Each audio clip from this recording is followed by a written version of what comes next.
Hi, I'm Jaryd Clifford, Paralympic vision impaired, 1500 metre world record holder, Australian Paralympian and Australian able-bodied champion, and you're listening to the Physical Performance Show. And the winner is... Failure is not an option. I've had my ups and my downs.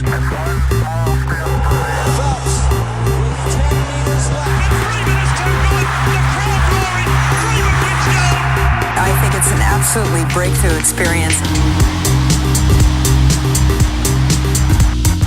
Welcome to the Physical Performance Show, the show designed to inspire the pursuit of your physical best performance. I'm your host, Brad Beer. Listen in as we delve into how the world's top physical performers achieve their success, as well as the highs, the lows, and the journey of getting there. Let's get ready, set, let's go.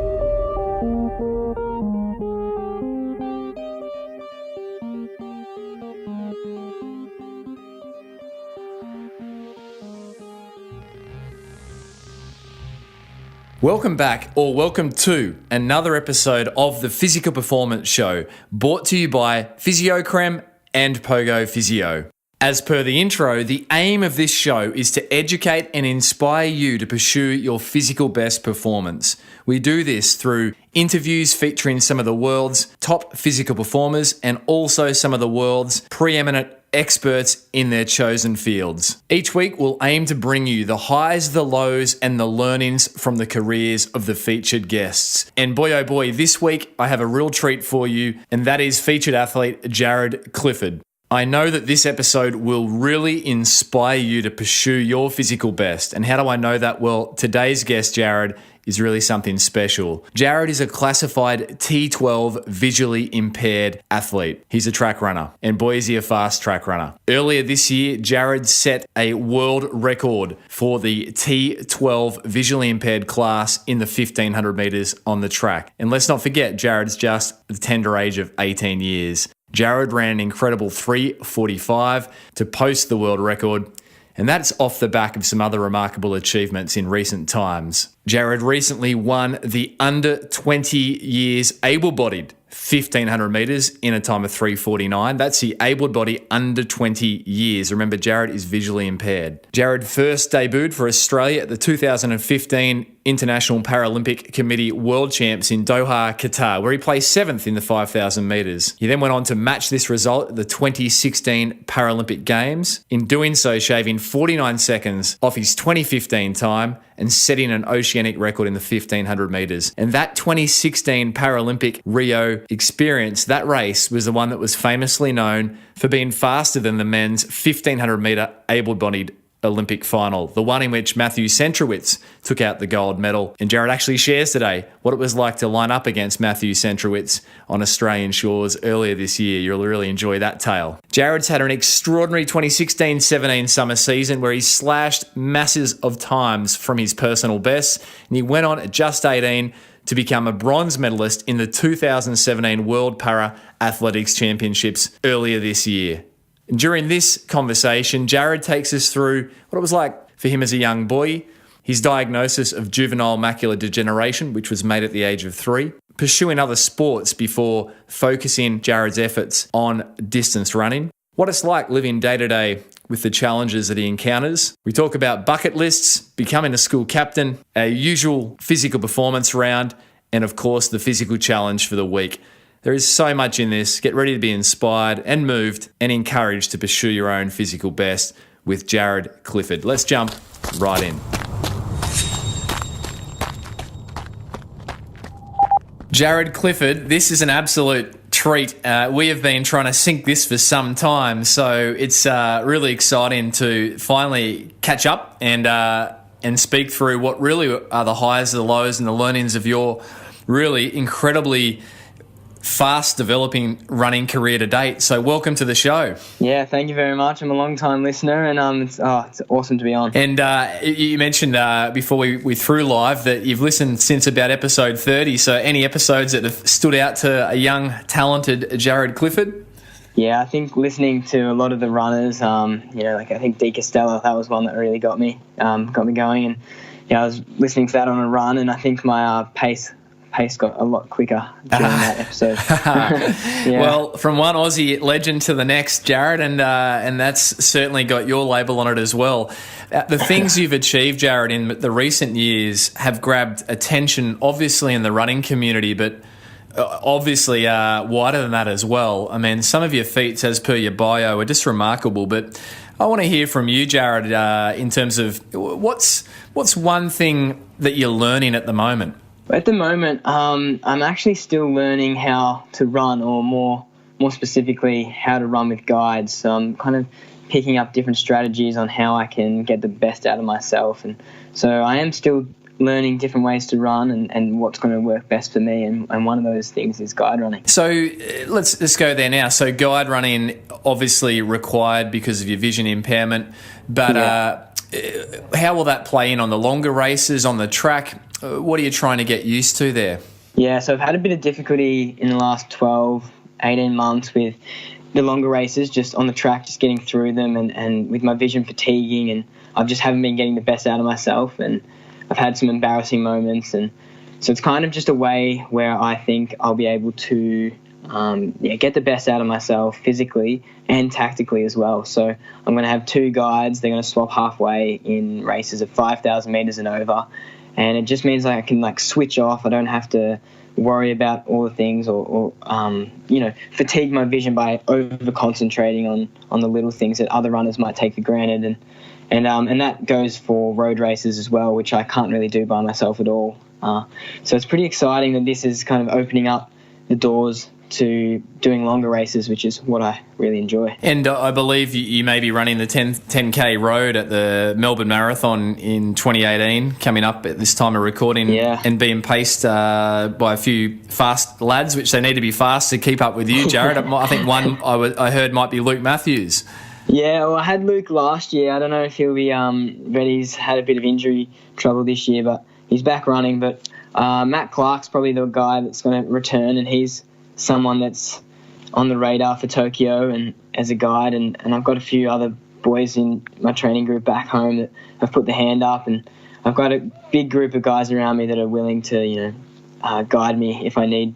And they're available, which could lead on to Tokyo. I've got probably 4 or 5 guys, which is awesome. And so for Tokyo, you'd be looking to obviously focus on the track, the 1,500, the 5,000 metres, or you're looking to extend the repertoire, Jaryd? I think I'll stick to the 1,500 5K at this stage. There's no 10K at the Paralympics, so I'll definitely stick to the 1,500, which I'll probably still go solo and just wing it at the moment, just because it's quite a quick pace to be relying on guides, and you've got to make split decisions, which a guide runner, you can be on a pretty similar wavelength, but it's hard to be on identical wavelengths. So, but for the 5K, I'll definitely be using guides, and down the track, I've got ambitions to become a marathon runner, and I'm allowed 4 guides in a marathon. So they're definitely going to be a major part of my career going forward. Jaryd, had the distinct pleasure of helping a legally blind runner on the Gold Coast here run some training runs.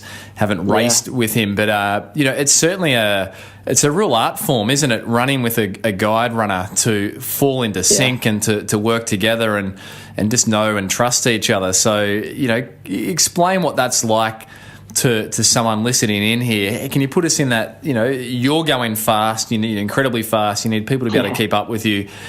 Is that frustrating at times? Yeah, it's frustrating when I have to do, sessions by myself around a really small loop, or, even like long runs around a small loop, or and then with guides, that's kind of what they're fixing. But at the same time, when you're running quicker than, say, 3 minute per kilometre pace off the track, solo, that's scary for anyone. But with guides, they have to be your eyes, but they also have to be able to ignore the fatigue that's setting into their body.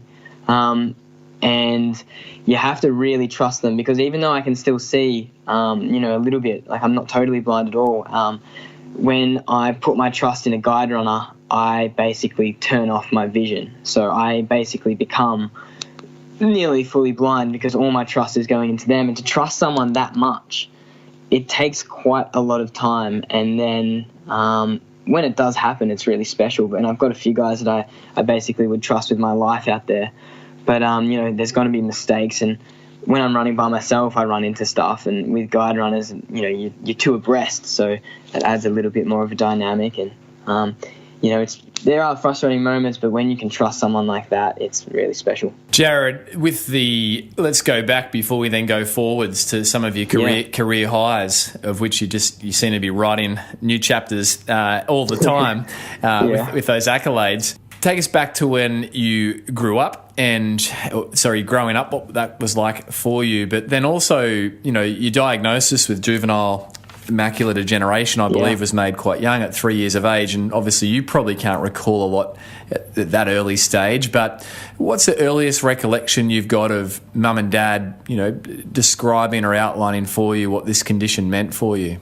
Yeah, so as you said, I was diagnosed when I was 3 with juvenile macular degeneration. I was also long-sighted, and so basically, as you said, I have never known anything else other than being vision impaired, and it has changed, but for me it's normal for me to grasp the idea of something like clarity or clear. It's kind of something that is beyond what I can imagine visually, I suppose. So for me it's normal, but mum and dad kind of were always telling me about it. Like, I was always aware that my vision could get worse, or that I had a disability in the fact that I was vision impaired. But I think one of the first times Dad realised that I was vision impaired, there was like a plane flying over the house, and he's like, "Oh, look at that!"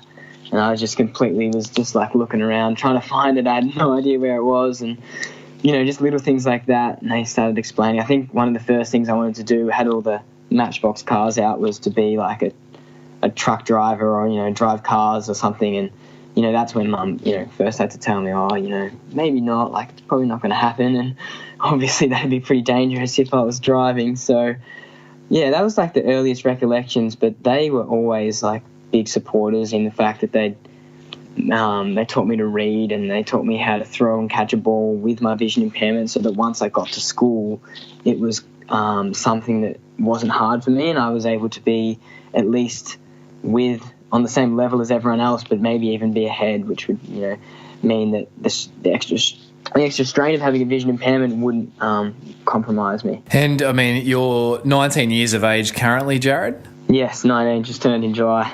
And anyone that's listening to you speak, maybe this is their first time, maybe they've heard you before in the media, but you are remarkably so well adapted, exceptional in every regard. You're a school captain, I believe, at your school. Yeah. Last year I was the school captain, so. Yep. Yeah. So you're recognised by your peers for some outstanding qualities.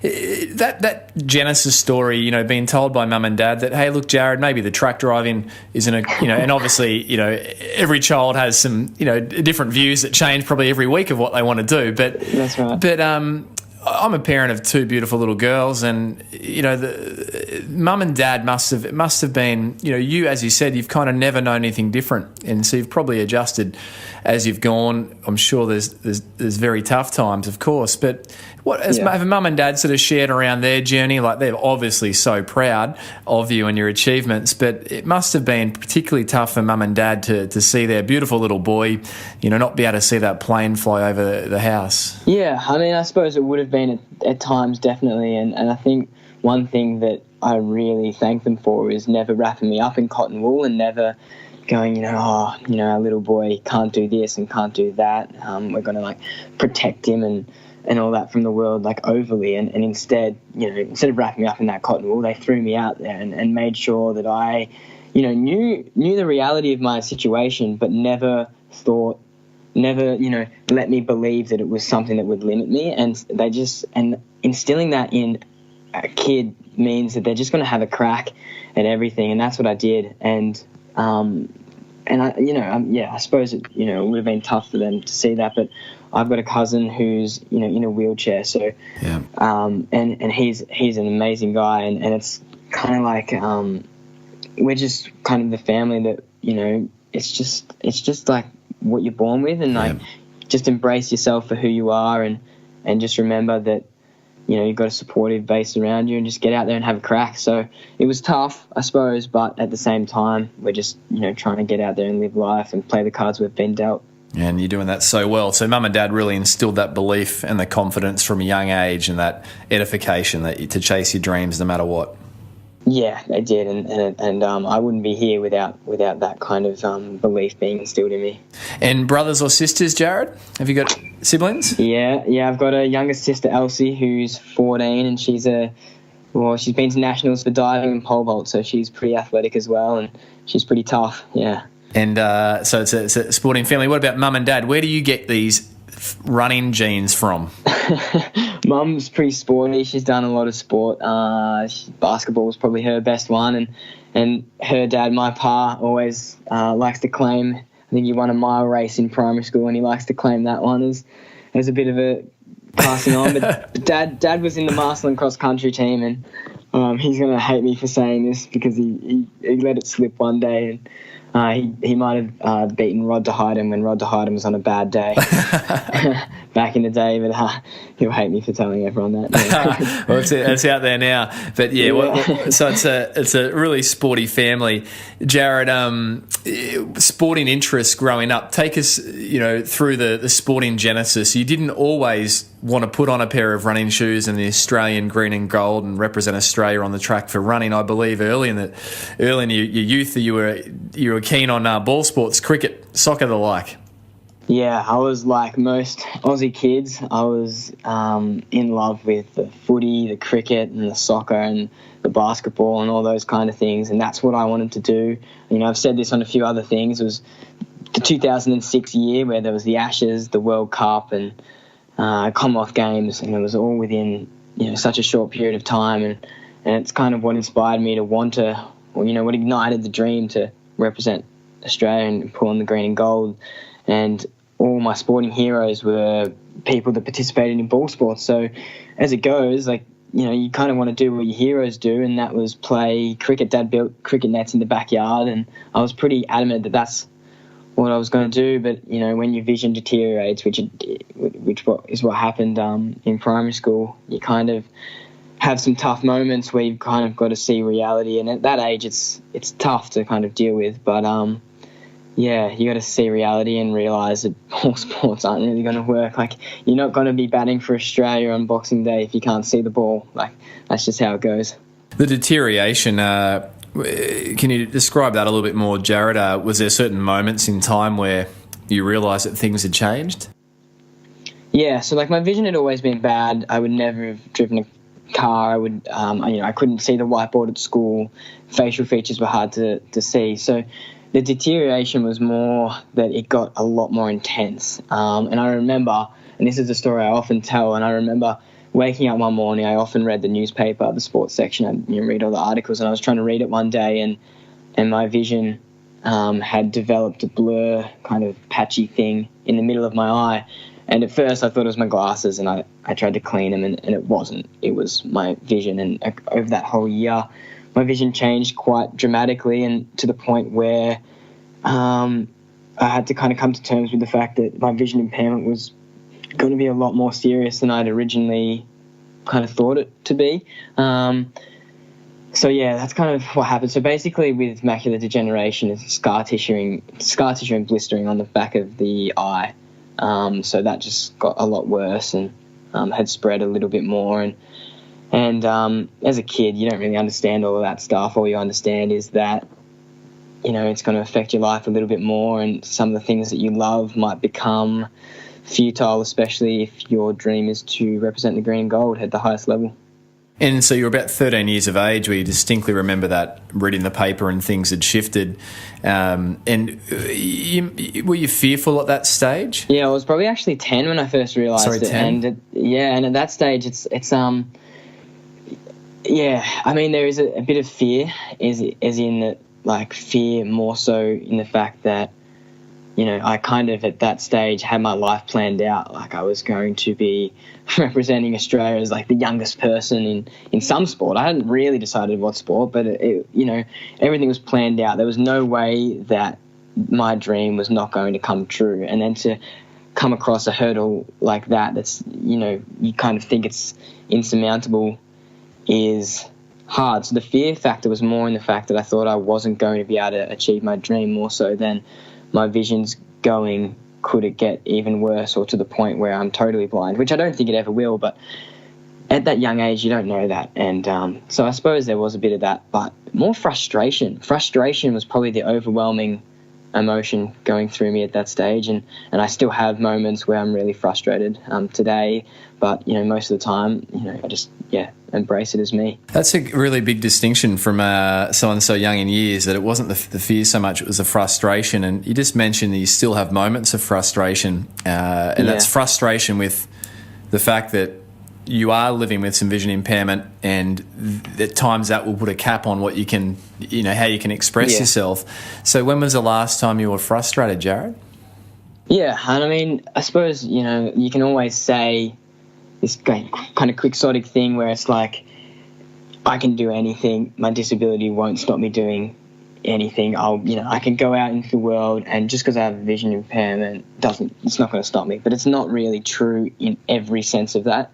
Like, one thing, especially at my age, I've kind of got past it now, but when everyone was 16 and they were getting their learners, or 18 in Victoria getting their full their license, and me kind of realizing at that point that I will never drive a car on a road, which is something that, most human beings will experience, and I'll never experience that. That was probably the last time I was super frustrated. But then there's little moments, where you'd be so tired that it's so hard to concentrate, and I will walk into something in front of people, and that's humiliating. Or I struggle recognizing people, and at school, I've made a great bunch of new friends this year, and trying to get to know them and trying to be able to recognize things about them so that I don't look completely clueless all the time, especially around new people. Can be quite self-conscious about that kind of stuff, and when your guard's down a little bit, the frustration will happen, but you just have to remind yourself that they don't really care about that. Like, if you make a mistake, it's a mistake, and you can move on from it, and it's not the end of the world. But you mean self-conscious around the fact that you're meeting someone new, and you may not be able to readily recognise them for their features, and so therefore the trigger that we, those without impairment call upon, which is the the visual recognition of someone, isn't there. So you've got to work in different ways to try and fill that void. Yeah, and like the people I know, best in this world, I'll recognise them through different things, more like outline kind of things. So, shape, the way they walk, voice is obviously one, if I can hear that, that kind of stuff. Or even the clothes they wear, people often wear similar clothes to what they normally go out in. It's probably going to be the same. But when you're meeting new people and you don't know those things, like there's heaps of times where I'll introduce myself multiple times to the same person, even in the same night, and it's kind of like that's frustrating because sometimes people don't understand. And my disability is also one where people will look at me and they'll be like, oh, he doesn't seem that impaired, and that's probably because I've adapted well and am able to maybe inadvertently hide it a little bit. But people that don't know how bad it is, they're going to think, oh, what's this guy's like problem, or so yeah, that happens. But the people that matter, they know what's going on, and people will learn eventually, and that's how you make friends, I suppose. You got to put yourself in that vulnerable situation every now and then. I think you must have made friends quite well, Jaryd, to be the school captain there last year. So so I think you're doing things soundly. Jaryd, before we, and this really helps to give context to how significant and special your achievements are and how you're going about it. So I must ask, because I see it as your trademark, and that's the glasses that you wear and run in. And I know it's Jaryd Clifford because he's got the specs and he's tearing up the outside of the track. But Jaryd, the glasses, functionally, how do they help, and what's the role of them? Yeah, so I've had my, I call them my race goggles for a while. I've had them, I think I first used them in basketball when I was probably 5 or 6 years old, and I've worn them through every sport since then, and I used to get called out while I was running in my first cross country races. People were trying to get under my skin. Oh, look, it's the goggles kid, and I loved it. I thought it was the best thing, coolest nickname, and so I'm wearing them still. They aren't really helpful in prescription wise. Like with my condition now, I wear glasses for my long-sightedness, and with it now, they don't really help a lot because my condition's kind of got to that point where it's pretty hindering. So they don't really help me see better or, anything like that. But I've always worn glasses, and I feel comfortable wearing them. And when I chuck my goggles on, I know that it's race time, and I know that it's time to really go hard. And also, I think I used to wear them just because, like, if my glasses fell off in a race or something, I wouldn't have, with the goggles and the strap, wouldn't have to go pick them up. But I reckon they look pretty cool, so I'm definitely going to keep them going for a while. Oh, I think they look very cool too, Jaryd. Don't change. Don't change. It's all working. Don't change. Yeah, that's right. Jaryd, just to jump ahead to, in a moment, to your achievements, those that you hold most dearly. Just the genesis, though. When was the first moment or recollection where you realised that you really had a lot of running talent, and who instilled some of that belief in you? Yeah, I mean, the first time I realised that I would be okay at running was a talent search with the Australian Paralympic Committee. I did a beep test, and they were pretty impressed by it, and they were like, yeah, I think you should probably try running. So, I had my first national race, which has now been quite well documented, where I came last by 2.5 minutes or something like that, and I told Mum afterwards that I would never run again. But I went down to Diamond Valley Athletic Club in Melbourne, and I met two people that have greatly influenced my life, if not changed it, and that's Max Bolchin and Lynn Davis, and they were my first coaches and still part of my career to date, and they trained me up. I didn't train very much at the start, and they slowly built me up, and they just, had this atmosphere at their training group where, to have fun was just as important, and I think that's what made me fall in love with running, and that's probably why I prospered and began to improve. And I remember my first state championship race after beginning proper training. I finished, I think, 10th in the able-bodied race, and I remember going, I just came 10th in the state. That is something I never expected. So I remember, and Max and Lynn are probably the two people that made me realise that I could make it in running. And so that was some of your early belief galvanising, and then you fast forward to winning an open-bodied, able-bodied 1,500 metre under 20 years Australian title earlier this year, which was just off the back of your world record 1,500 metre run that you set for the T12 and 13 vision impaired class. So there's been a fair bit to happen between that time frame of you having that 10th place and realising you had some talent to being a world record holder and an Australian able-bodied champion. That's just incredible. So explain that, Genesis. Yeah, I mean, I think I first represented Australia in 2015 at the IPC Senior World Championships for Parathletics, and I came 7th there out of a field of 14, and I was the only runner to run a PB, and that's kind of what made me go, you know what, this is awesome, this is really cool. It was my christening on the international stage, and got me ready for Rio 2016, where I was 17 years old at a Paralympic Games, and running against guys that had won medals before I'd even been born. I think I was still, the second youngest was 6 years older than me, and I was completely out of my depth, or, that's how I felt anyway. And, that's running in front of 30, 40,000 screaming Brazilian fans, and, running in a race, it hardly even feels like a race because it's so different to what you're used to. That's, built me up, and each year I've done something where I've gotten more experience, and looking back now with all these Australian title and the world record, it's I think I've written somewhere, I'm a writer, but I couldn't even write the script for what's happened in my career so far. And, I mean, I've heard you say that part of your success, aside from obviously the hard work, you've been up to Flagstaff, training at altitude with Phil O'Saunders, your coach. The hard work's clearly happening, but, there was a shift that I believe you engaged a sports psychologist, and you started to concentrate on the process and not be so concerned about the outcome. Can you speak to that? Yeah, so I remember standing on the start line in Rio, and my body was like shaking ridiculously, violently. Like I've been nervous on the start line and where you put pressure on your front foot when you bend down to start and it's shaking, but my whole body was just trembling with adrenaline, I suppose. And all I was thinking about in that moment was, what am I going to come? What are people going to think of me?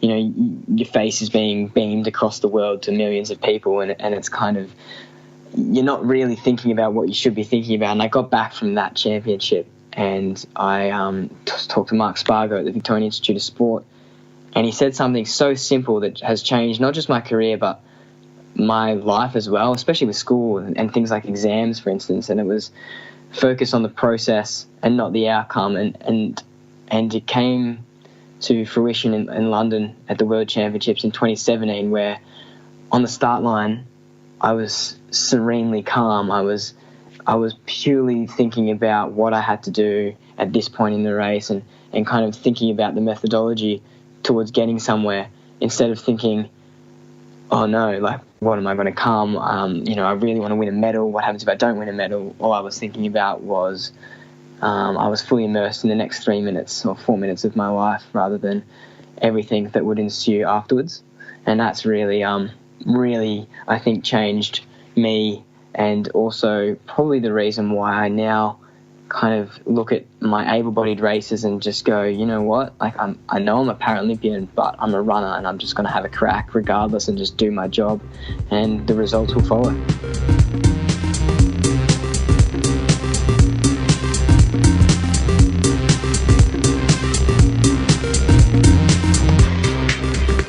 You're listening to Jaryd Clifford, World Para-Athletics bronze medalist in the 1500 metres and under 20 Australian able-bodied 1500 metre champion, sharing around the highs, the lows and the learnings of his burgeoning but yet remarkable career. Support for today's show comes from PhysioCrem. PhysioCrem is a topical massage cream containing natural plant ingredients, ideal for the temporary relief of muscular aches and pains. If you're conscious of what you put on your body, then you'll be happy to know that PhysioCrem does not contain parabens or hydroxybenzoates. It's clean to use and pleasant smelling, with the smell fading away in minutes. Its non-greasy formula doesn't leave any sticky residue behind either. PhysioCrem can be found at chemists and health stores Australia-wide, as well as via their online shop. They've offered up listeners of the Physical Performance Show 20% off any product by simply jumping over to the website PhysioCrem, that's FISIOCREM.com.au, and entering the coupon code POGO, that's capital POGO. Hurting sucks and PhysioCrem have got your back. Support for today's show also comes from Pogo Physio. We exist to help you get back to your physical best following injury. We want everyone who walks through the doors of Pogo Physio to cross their physio finish line. That's where we high-five you and celebrate that you have completed rehabilitation and you are back to your physical best. In addition to traditional pay-as-you-go session-to-session appointments, we offer some industry-first services, including our very popular monthly fixed-fee wellness booster packs, which contain physiotherapy, remedial massage, active rehabilitation such as clinical Pilates, and use of state-of-the-art equipment such as the AlterG anti-gravity treadmill, starting from a low $195 per month, helping you save money and recover faster. For more information about Pogo Physio's wellness booster packs, or our award-winning 2-6-12-week fixed-fee unlimited, that's right, unlimited access finish line programs, jump over to pogophysio.com.au. But for now, let's jump back with Jaryd Clifford, 2017 para-athletic bronze medalist in the 1500 metres and current world record holder for the T12-13 visually impaired class.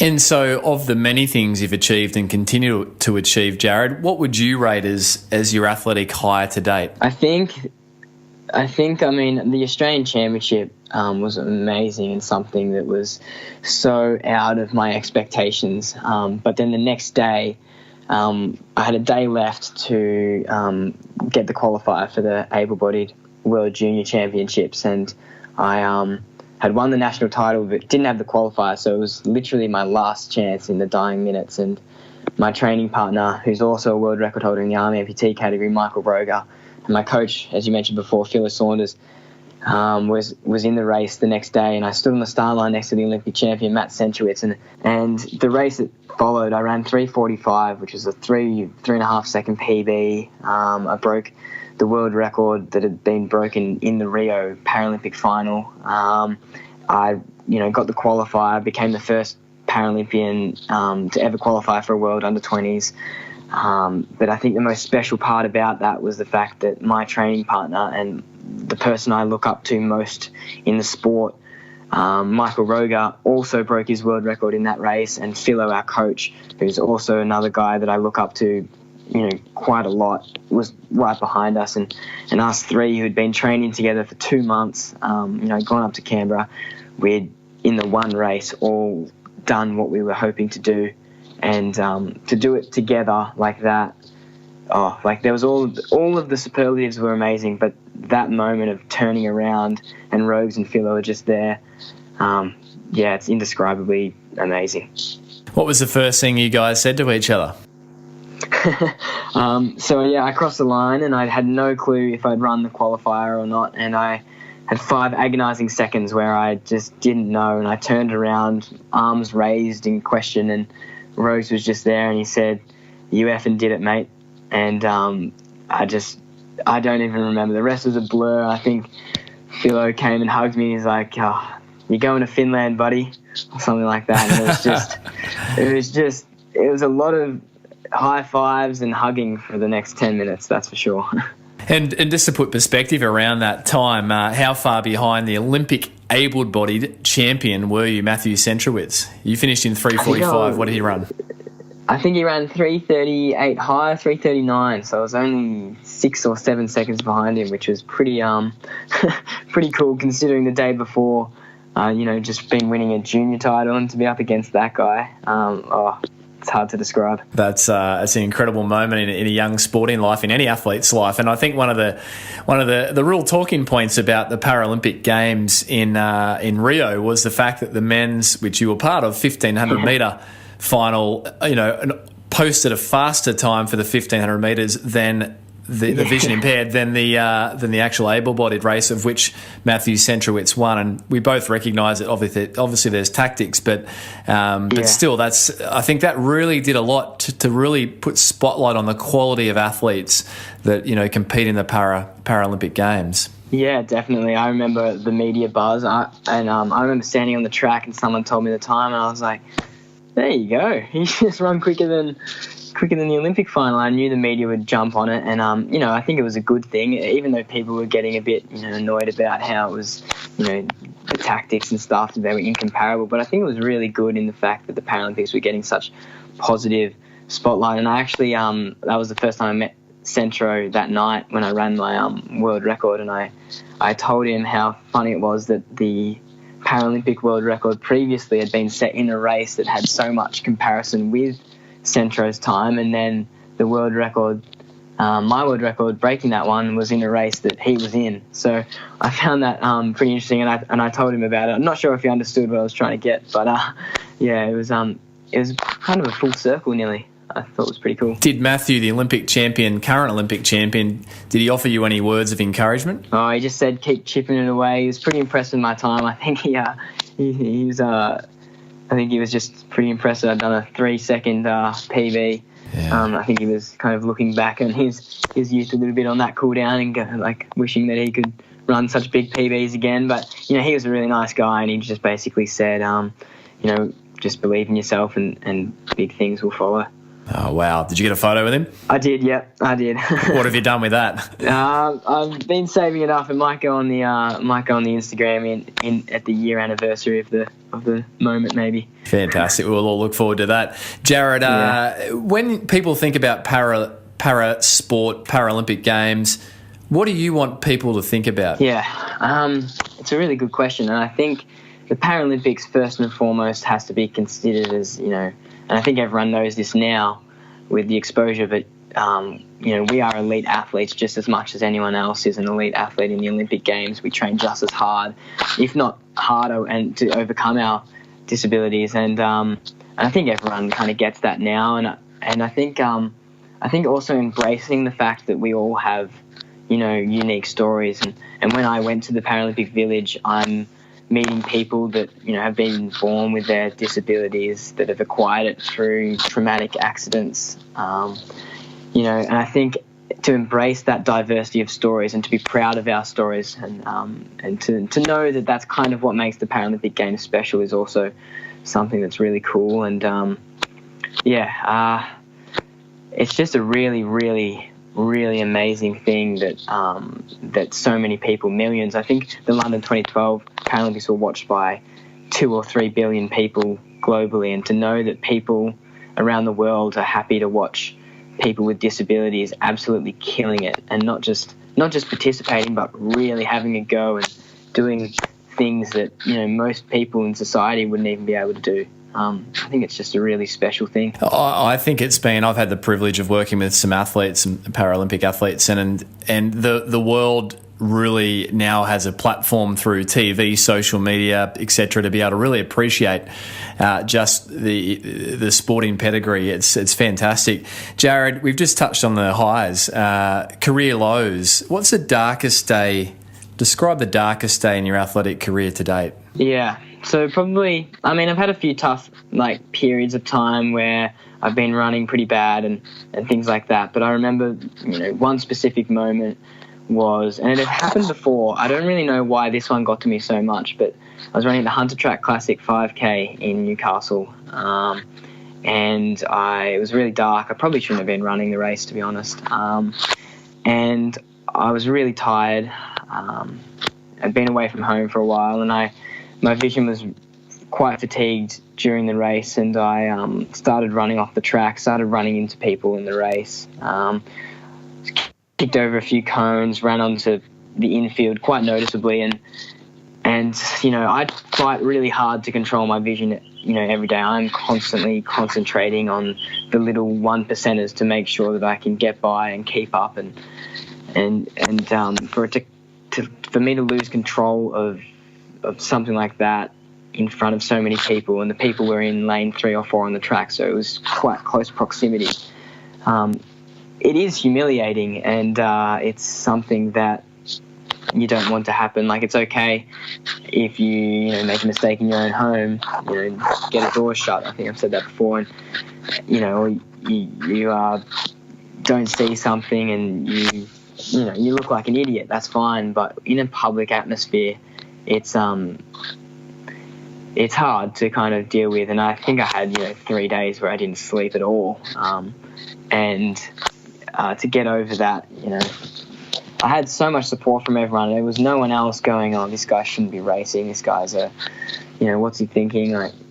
It was just me and my expectations on myself, kind of coming to a point where I was not disappointed in myself, but just frustrated, and it's something that's out of your control, but you still feel like you can control it. And I think that battle, it's not going to be won all the time, and I kind of have accepted that now, but at the time it was probably one of the hardest moments of my life, which is not in perspective, it's not that hard to deal with, but not just my career. So Jaryd, it wasn't the embarrassment that gave you 3 nights of lost sleep, it was more you internally wrestling with the frustration of once again, I guess, accepting how things are versus how you want, how you could be without the vision impairment. Is that? Am I getting that correctly? Yeah, I suppose, when you're in the dumps, you kind of think about all the negatives, and I was reflecting back on my earlier life where I wanted to play ball sports, and then that didn't happen. And then, I thought I'd found running a sport where I could excel even with a vision impairment, without any limitations. And then to realize that even running, long distances might be something that I can't do. You're obviously thinking, you're probably exaggerating how bad it is at the time, but that was kind of what am I meant to be doing? You're kind of pummeling your fists against a brick wall trying to work out what is going on, and it's obviously guide running is now what's going to fix that, and I honestly think guide running is probably better than trying to wing it anyway.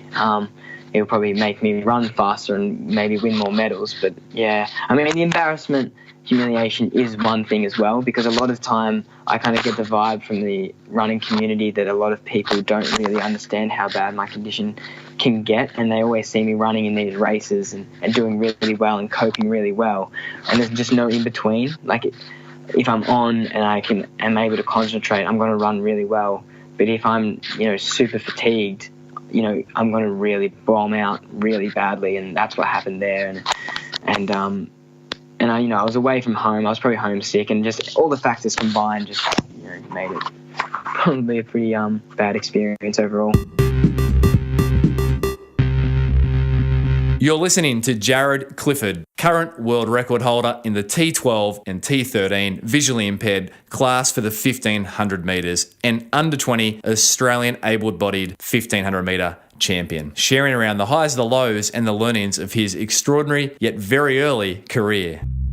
If you missed last week's episode featuring Clint Kimmins, then here is a little snippet of what you missed.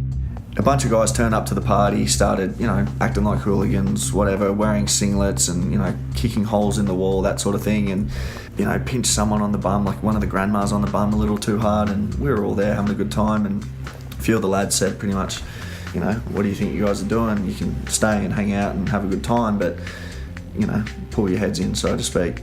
And then a fight broke out on the dance floor. I was one of the guys in the fight. The security guards came, kicked those guys out, party went on, and as we all walked down the stairs to leave the party, all those guys were down there and some, so they'd either left to get mates, whatever.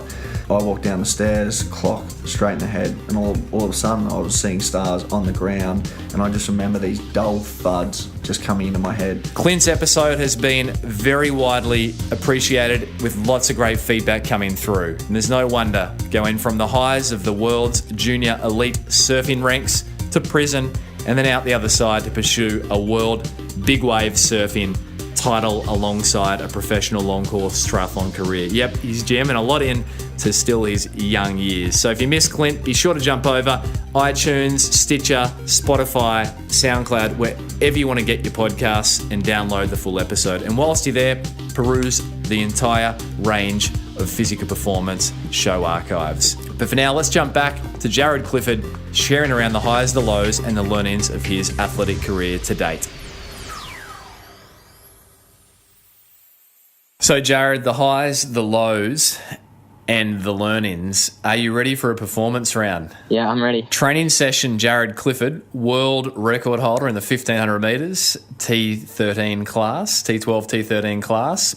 What's the training session you most dislike? Most dislike? I suppose it's probably the runs. I used to do some long runs up to 25k around a 1.5k loop. Just to keep myself safe. So that's not really a session, but that's probably the runs I most disliked. And then session-wise, I think this is probably said by a lot of people, but the hill sessions are probably the most disliked, although the feeling you get after finishing one is pretty good. Training session most loved? I think I really like doing the long reps on the track. So, the 6 to 8 by 1K or the, 5 to 6 by 1600 on the track are probably my favourite, just because I can stop thinking and just run and you just get, that's probably pretty close to being in the zone. Favourite pre-race meal? What fuels you to these World Championship medals, Australian records, World Championship, world records? What's the fuel?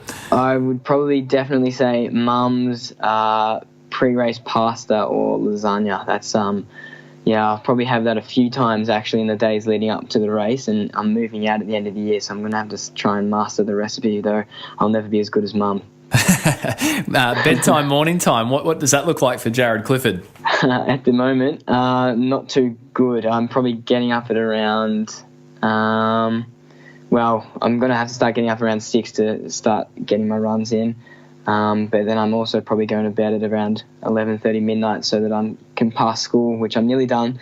So when I'm done school, I'd probably try and get to bed by 10. Jaryd, who's the athlete you most admire and why? The athlete I most admire would be Kurt Fearnley.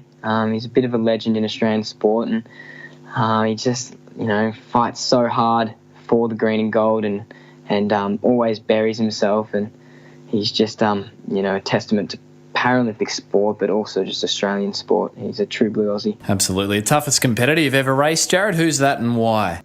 I'm going to say my training partner, Rogues, and coach, Philo. Even though you're best mates, whenever you're on the start line, you want to try and beat your coach or your training partner. So those guys, I think in the future, the Bakr brothers from Algeria in the vision impaired category will probably become my big rivals though. Jaryd, is there a mantra that you use when you're racing, some regular self-talk? If yes, what is it? Don't be soft, I think, is probably what I tell myself. Just really, really have a crack and get in there and be prepared to hurt and kind of embrace the pain as a part of what you do. And I think that's what gets me through the tough races. Just don't be soft. What's your best recovery tip? This is going to sound funny because I don't, at the moment, not getting a lot of it, but probably sleep is probably my best. When I get home from school, my eyes are really tired, so I'll usually have an hour and a half before training. And if I didn't have that recovery time, I would probably struggle with running. What's one word to describe your racing style? I would have used to say aggressive, and it still is, but I think now careful, or just try and be wise maybe. How would you describe Jaryd being in the zone? Yeah, this is an interesting one because I always thought I knew what it meant, but I realised once I did a few races with guides that I never really experienced it until then because I'd always been concentrating on external factors. But when I have guides and I'm truly in the moment of just running, it feels like probably one of the best things in the world. It's just you have nothing to worry about, and it's just you're totally in tune with your body and what's going on. And it's something that is kind of one of those things that you kind of have to experience it to really grasp. And but it's just a purely blissful moment, I suppose. When was the last time you were in that zone? I would say I sometimes get in the zone in training with guides, but the last race where I was probably in the zone was I did a guided race in Phoenix with Matt Clark and Philo, and we ran pretty well considering how tired I was, and I just remember the laps going by without me even realising. And Jaryd, final question in the performance round. What's the hardest session that you've ever done? This one's an easy one. It's clearly distinct session. We were in Flagstaff not long ago, a couple of months ago, and it was 4x400, 4x300, and then 6x200, and the 400s were off about 5 minutes rest, and the 300s were off 4 minutes rest, and we went 53 seconds for the first four, then 60, then 53, then 60, which 53 second 400 is like me maxing out. And then the 300s were about 40 and 44 alternating, and then the 200s. Actually, I threw up after the 300s, and then Philo's, we've still got 6 200s to go. So I got through those, and I spent the next 45 minutes in the cubicle throwing up, and in the cubicle next to me was my guide runner, Matt Clark, also doing the same thing. So that was probably the toughest session. But when your coach is out there doing it, it's pretty inspiring. Oh, that's so great. Jaryd, if you could boil everything you've learnt to date, you're still young in years, but mighty on talent and mighty on accomplishments, what would be one bit of advice that Jaryd Clifford would give to people out there who are looking to pursue and perform at their physical best? Yeah, I think all of the things that I've learned, the most powerful thing is to embrace who you are and be happy with who you are. I mean, that's the way you were born and you can't change it, so why not be proud of yourself? And also just to have a crack, at anything. Like, if you want to do something, just do it and have a crack at it, and put yourself in situations that scare you a little bit, and just believe in yourself, and I think if you can do all of those things, you're gonna do some pretty cool things in your life. What's on the bucket list, Jaryd, in sport and outside sport? In sport, the big goal at the moment is to try and win a gold medal, or maybe even 2 at Tokyo.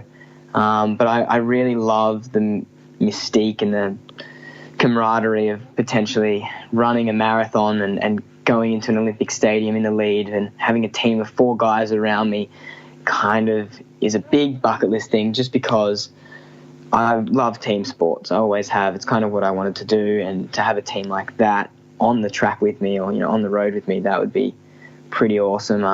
I don't know, like my coach Philo, he's 42 and he's still running 4-minute mile pace or around that, and if I can be still running at his age at that level, I'd be pretty stoked. But outside of running, I'm doing a lot of public speaking, so if that can go a little bit further, that'd be awesome. And I'm really interested or passionate in human rights in my writing, so pursuing that down the track would be pretty cool. Fantastic.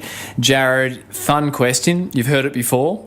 Personality question, Yep. to get to know the personality behind the guest. So Jaryd Clifford can have 3 people at a dinner table, living or past. Who's at your table and why? I was thinking about this, and I have listened to it before, and I've always wondered, but I could never really pinpoint it until last week when I really had to think about it. And I think I'd go with, they're all non-sporting, but they all are really good stories or even storytellers, and I think that would make a dinner party pretty cool. So I've got Bryce Courtney, who is the author of The Power of One, which is probably one of my favourite books, about a young boy in South Africa who's a boxer, but he's also an activist for anti-apartheid. So he'd be pretty awesome. And then Rosa Parks, who was one of the leaders in the civil rights movement in America, and then Eli Wiesel, who was a Jew in the concentration camps in Nazi Germany, and he's written a book called Night, which really made an impact on me, and his stance on human rights has been, pretty awesome and pretty important in our world. So I think to meet all of those 3 people and hear their stories, and I think I'd learn a lot out of it, get a lot out of it. Jaryd, you mentioned that book made an impact on you. What was it that made an impact on you? I think it showed that, the main character, he is quite academic, quite sporting, but also quite compassionate. And I think it showed that you can have all of those 3 things, and you don't have to just be a sports person, or you don't have to just, do one thing. You can do all of it. And I think I've sometimes struggled with, when I've been growing up and I've been passionate about other things, that, I'm good at sport. Do I just have to be an athlete? And I think that's kind of something that I hold quite close to me, and it shows, I can excel to the same point that I can excel in my sport in something else. You are so well grounded for a young man. Jaryd, a couple of fill the gaps in on these questions. Yeah. When Jaryd Clifford opens his eyes...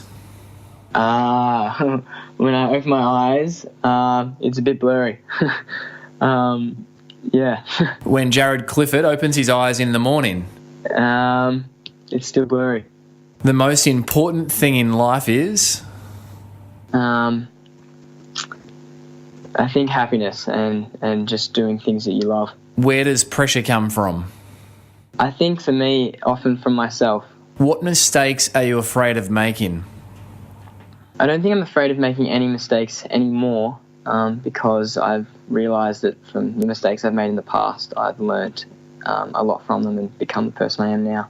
And to finish this last sentence, I am... Ooh.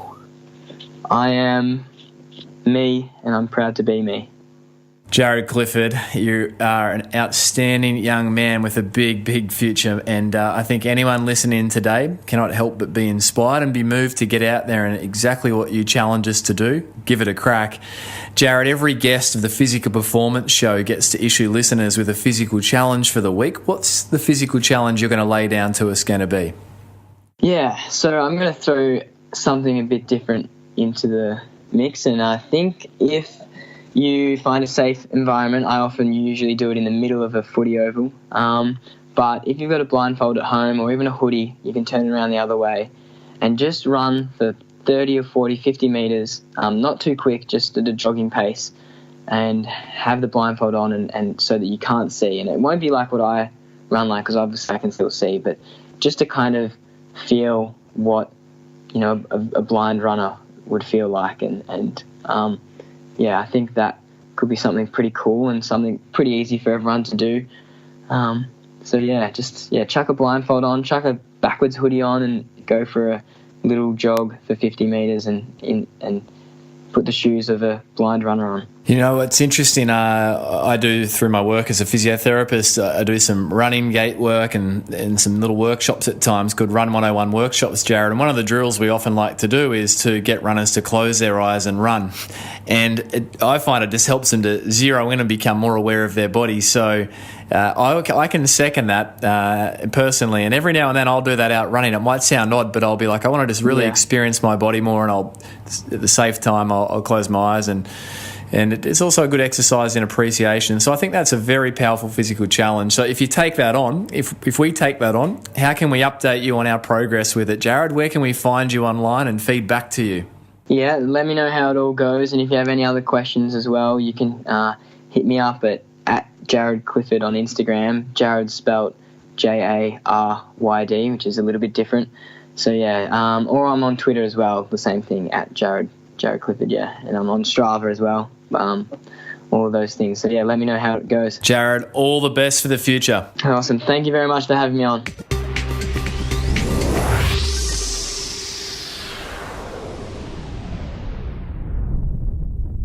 So there you have it, another episode of the Physical Performance Show. And I hope you enjoyed Jaryd Clifford as much as I enjoyed recording that conversation for you. If you did enjoy today's episode with Jaryd, then please be sure to let Jaryd know. I know that this will mean the world to Jaryd if people get something out of his very open and transparent sharings. It's easy to find Jaryd. He's over on Instagram at Jaryd. That's JarydClifford. So that's at Jaryd Clifford on Instagram. And you'll find him easily on Facebook. Be sure to let myself know as well if you took something out of it at Brad_beer on Instagram and Twitter. If you know someone that would enjoy Jaryd's sharings, then please feel free to share the episode with them. That means a lot as well. A big thank you to you, the listener, who have been leaving reviews and ratings over on iTunes. That helps this show get into more earbuds of people who, just like yourself, are looking to pursue and perform at their physical best. This week, I want to say a massive thank you to the Wooldridge sisters. And that's Carol. And Carol rated the show 5 stars, commenting, love the podcasts. Actually, that was an exaggeration. Sorry, there was only 3 loves there. Love the podcasts. Being a mum of 3 amazing girls that are triathletes, we love hearing from some of their role models, but also the truly amazing people in this world. Would love to hear from the athlete that just finished the UTA race with 1 leg. Thanks, Brad, and those you interview in helping me be a better sports mum. Carol, thanks for taking the time to leave the review.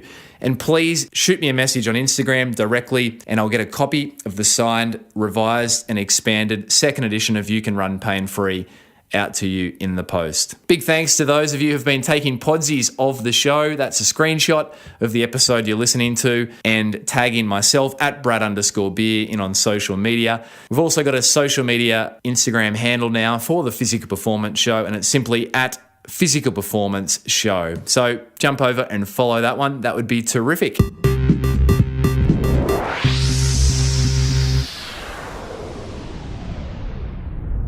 Big thanks, as always, to the good folk who make the Physical Performance Show possible each week. That's Daryl Misson, our audio engineer, Susan Wilkin on all things show administration, and Matthew Olding on all things graphic design. Of course, another huge thank you to Physiocrem for your support in sponsoring today's episode. As I always say, podcasts are free to download, but they are not free to produce. Now, you can go in the draw to win a terrific Physiocrem prize pack. Simply jump over to the URL physiocrem.com.au/physical-performance-giveaway/. There you can pop your name and details in to win one of the terrific Physiocrem packs. Don't forget, you can jump over to their website as well, FISIOCREM, physiocrem.com.au, to receive 20% off all of your Physiocrem supplies. Coming up on next week's episode of the Physical Performance Show, I bring you a conversation I recently had with world-leading sports doctor Peter Bruckner. Peter is best known for works as the Australian doctor for the Australian cricket team. He's been working with the Australian swim team.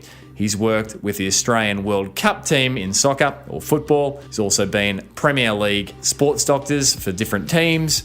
He's done a whole lot in the world of sports medicine, and in recent years, following his own diagnosis of type 2 diabetes and his discovery of the benefits of low-carb, high-fat diets, Peter has launched a national Australian initiative called Sugar by Half. And in association with that, he's authored and released a fantastic book which I've read titled A Fat Lot of Good. So on next week's episode, we explore the popularity and the science behind the low-carb, high-fat approach to dieting, the benefits of it, and how it may be able to help you also pursue and perform your own physical best. So be sure to be tuning in next week to the Physical Performance Show. So until then, keep pursuing your physical best performance. I'm Brad Beer, and this has been the Physical Performance Show.